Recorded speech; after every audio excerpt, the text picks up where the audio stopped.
Volition Games, the visionary creators behind Saints Row, suddenly vanished from the scene, leaving behind a void that still echoes with unanswered questions. What lies beneath the surface of Saints Row's ascendancy and subsequent demise? Was it a financial storm, a clash of artistic visions, or perhaps a deeper enigmatic force at play? But behind closed doors, something sinister was happening, and today we will relive the rise and fall of Saints Row. It was the year 2003 when a team of about 10 people named Volition welcomed Jax Henniket, who later became Volition's senior producer. This team of fewer than 10 people wanted to propose a gangster rap sandbox-style first-person shooter featuring Snoop Dogg and Dr. Dre. The idea was to create a third-person open-world game that embraces hip-hop culture, where you can drive, shoot, customize a character, ride, be a part of a gang, and take over the entire city. In the meantime, Rockstar Games was planning the release of Grand Theft Auto San Andreas, which was less than a year away. The idea of such a game became a well-thought-out plan, and it was time to put the plan into execution. The studio realized they needed more helpful hands, so Volition hired more talented people. I need to highlight that GTA San Andreas was a Sony PlayStation exclusive for almost 8 months. Volition banked on this opportunity and chose the Xbox 360 as our development hardware. The point to be taken into consideration is that GTA has always been an inspiration for Saints Row due to its open-world, sandbox-style gameplay and urban setting. But Volition wanted to improve upon GTA as a whole.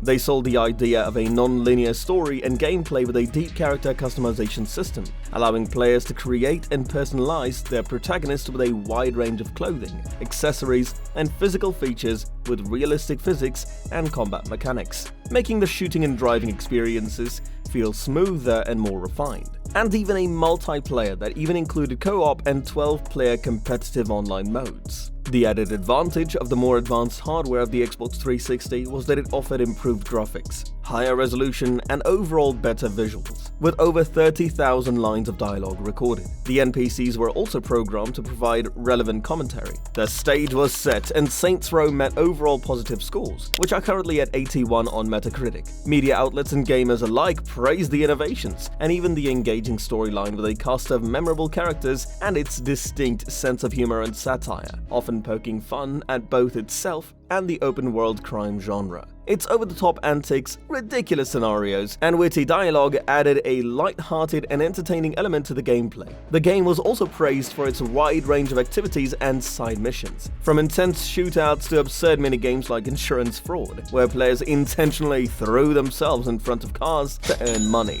The game sold over 2 million copies, joined the Xbox 360 lineup of platinum hit games, and even received an award from GameSpot for most surprisingly good game of 2006.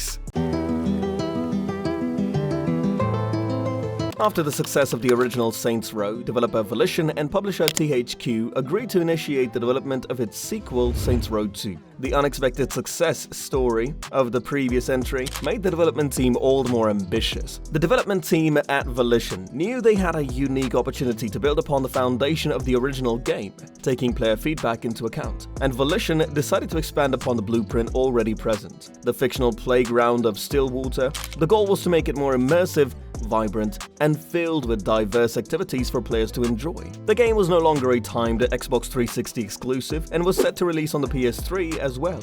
Hence, the team embraced the PS3's hardware capabilities. Extensive brainstorming sessions led to the creation of diverse and memorable missions, ranging from intense shootouts to absurd and humorous scenarios. Character customization was already a standout feature, and Volition focused on providing an extensive array of options for character customization, from clothing and accessories to hairstyles and facial features, with more diversions and activities, including the likes of Fight Club, Helicopter Assault, Trailblazing, and even more. The game would add depth and replayability, and the developers also opted for a more comedic tone to set the game apart from the GTA series. The emphasis was laid on over-the-top chaos while trying to stay grounded, and it was this balance that it was able to strike between its goofiness and groundedness that paved the path for Saints Row's success. Even the script for Saints Row 2 was revamped, and the narrative drew strong cinematic influence from Quentin Tarantino's Pulp Fiction and Kill Bill. The silent protagonist from the first game could now speak, adding an essence of personality. The final script had approximately 80,000 dialogue lines, almost double that of Saints Row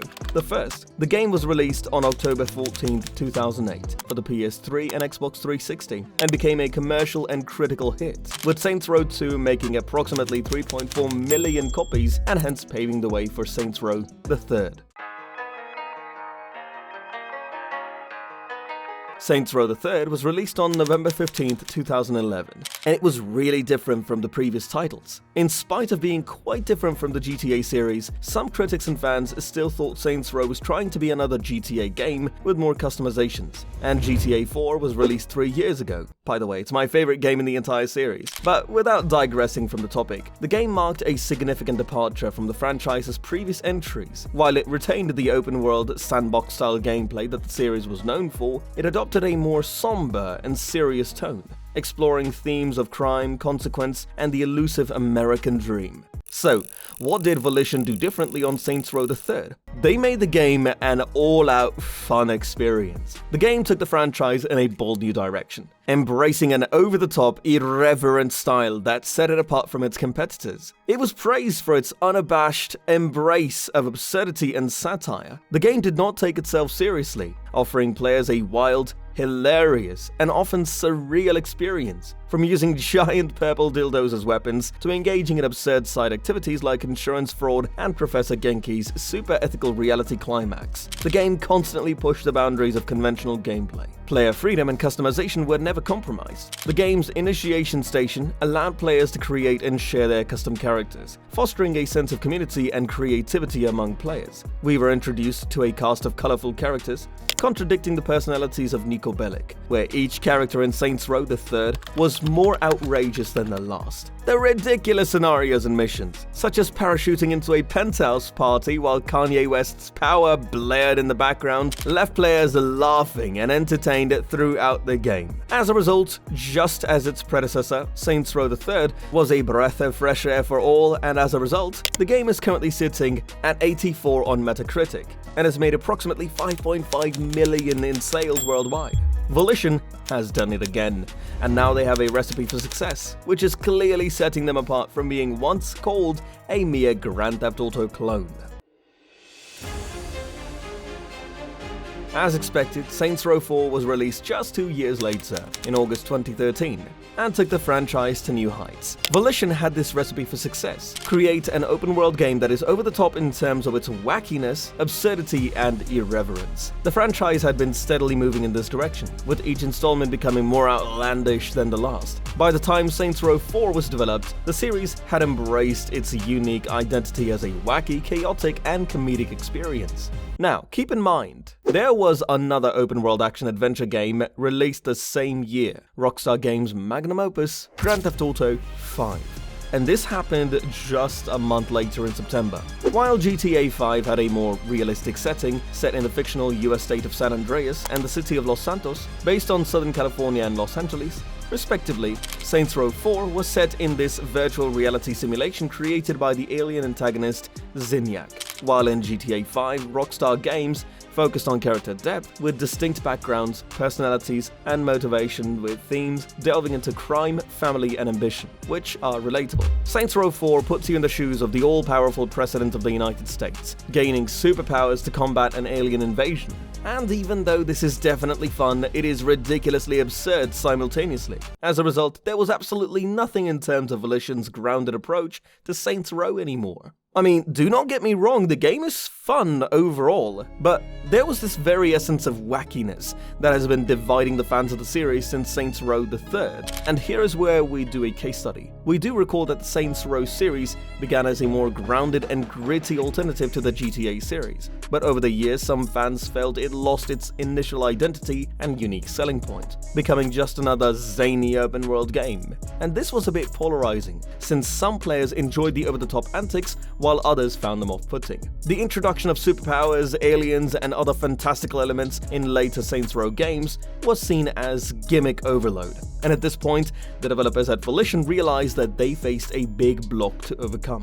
With games like Red Dead Redemption winning the hearts of critics and gamers alike, Volition was struck with a dilemma. Should they make the next game more absurd than the last, or give the next game a more realistic overhaul like RDR or Watch Dogs? In spite of receiving an 86 at Metacritic based on 45 critic reviews, the complete sales figures of Saints Row 4 was never made public. All we know is that it sold 1 million copies at launch.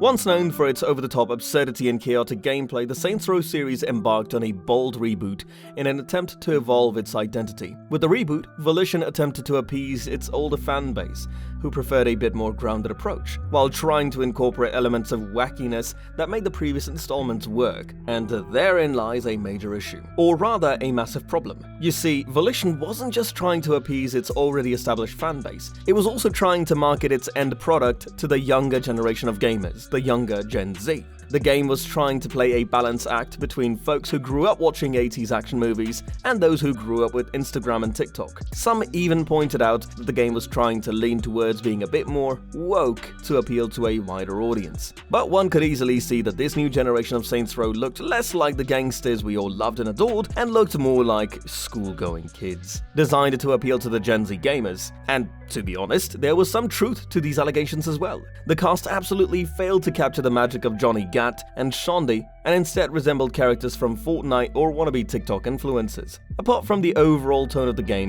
there were uncountable bugs and glitches that represented the phenomenon of unfinished games, something that plagues modern-day gaming. And not to mention the absolute cringe fest of the dialogues, which were filled with cuss words with absolutely no context. This, coupled with the really bad storyline, occasionally failed attempts at any thoughtful humor, copying movie segments while trying to be humorous, and attacking fans on Twitter, culminated in leaving a huge segment of the gaming community divided, disgruntled, and some even heartbroken to see what the series eventually brings. The Saints Row reboot was a massive failure. And picture this. This game has a budget of $100 million, and it seems pretty evident that the development costs may even have exceeded the budget. And it wasn't long before Embracer Group CEO, Lars Windfors, acknowledged the poor reception to the Saints Row reboot following a rocky launch, which may have inevitably led to Volition announcing its demise on Twitter. Which was quite sad, to be honest. The closure of Volition Studios serves as a reminder of the volatile nature of the gaming industry. Even studios with storied histories and beloved franchises can face insurmountable challenges when navigating the evolving landscape of game development. While the Saints Row series remains a cherished part of gaming history, the closure of Volition Studios signifies that not everything in the gaming industry is sustainable. The legacy of Volition Studios lives on through the experiences it provided to players and the impact it made on the gaming industry.